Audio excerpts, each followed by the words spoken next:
The letter from Shalanda Young said a lot, including we are out of time and we're running out of money. Now that lawmakers have a sense of when this ends, knowing we can't continue to draw down in our own stockpiles, does that advance the debate? You would think it would, but the Senate is just returning to Washington after the weekend, and they're still haggling over border and immigration legislation. That is what Republicans want to use in order to extract promises on Ukraine. So basically, the border, the GOP-friendly language would hitch a ride on the Ukraine spending. So it's that is getting held up over debates over Remain in Mexico, over detention policies, and that is what is holding up Ukraine at this point. So where are the talks now when it comes to the border? Because the senators will be leaving December 15th. It's December 4th. They don't have a lot of time. Yeah, we're now starting to hear rumblings of, well, we might be in a little bit longer, which nobody likes to hear that close to the holidays.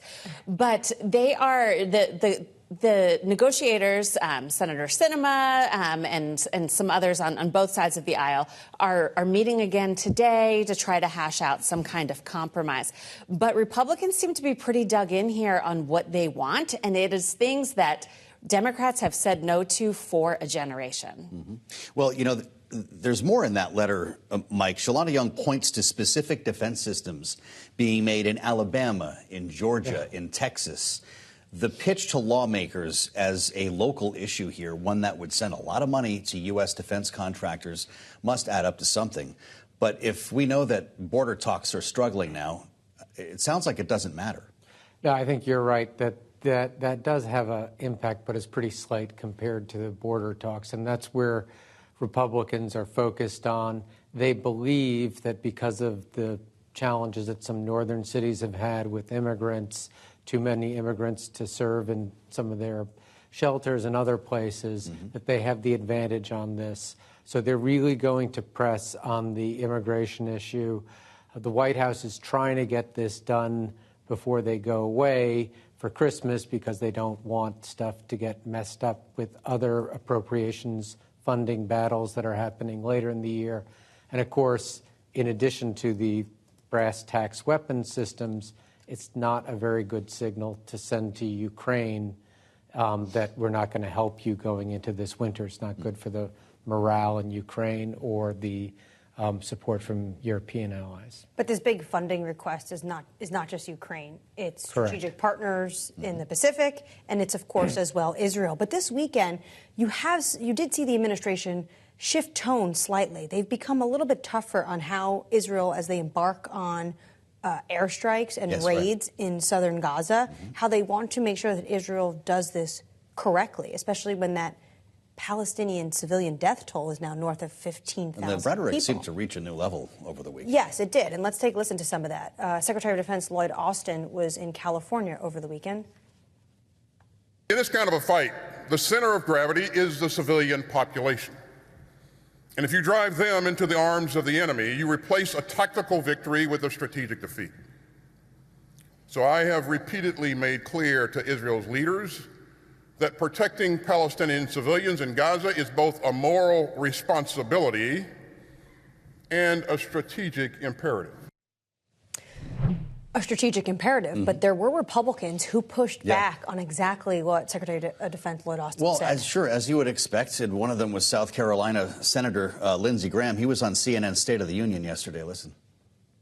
Strategic defeat would be inflaming the Palestinians. They're already inflamed. They're taught from the time they're born to hate the Jews and to kill them. This is a radicalized population. I don't want to kill innocent people, but Israel is fighting not just Hamas, but the infrastructure around Hamas.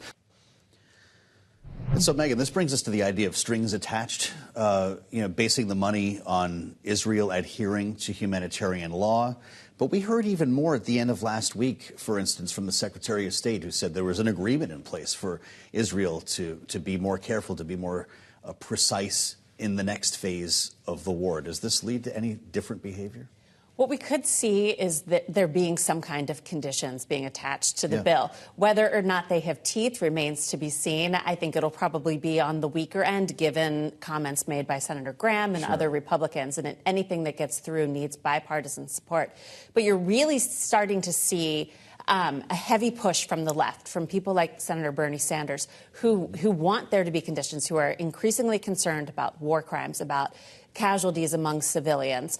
So there's going to have to be some kind of give here. Remember, a lot of these voters are going to be voting next year and they are from the Democratic side, is where we're hearing the loudest cries and concerns about Israel. Well, it's a good point. Also, we heard from Pramila Jayapal over the weekend as well on CNN State of the Union. She said there has to be conditions attached when you look at putting aid to Israel, this U.S. democracy in the Middle East. How big of a problem is this for the White House? Well, I think when they're talking about attaching conditions to the legislation, it's not very likely that there will be any conditions with teeth attached to it. But part of what they're doing is talking to the White House when they're saying this. And at the end of the day, the president has a lot of ability to affect how the American military helps Israel. And what I think that these progressives are trying to do is use this debate to put the White House on notice that you have to do more to influence Israel to keep down the civilian casualties. That, you know, we've seen Secretary Austin, you showed him, but the progressives want more results and more focus on this than the administration has given so far, and they can use this debate to push them in that direction. Well, you know, of course, we hear from Israel that no one was giving the U.S. advice following 9/11.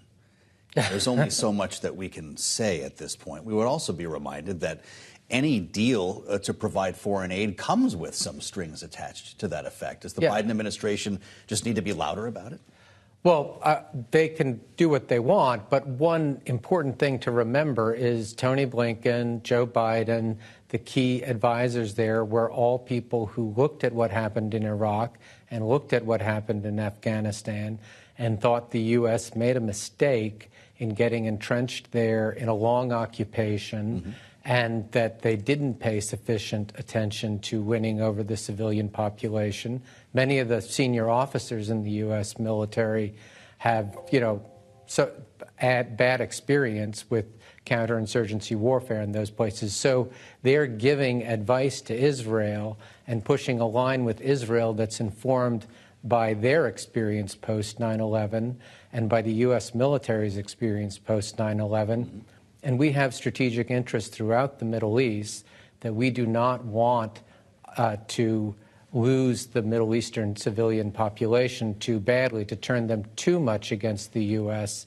through our help to Israel.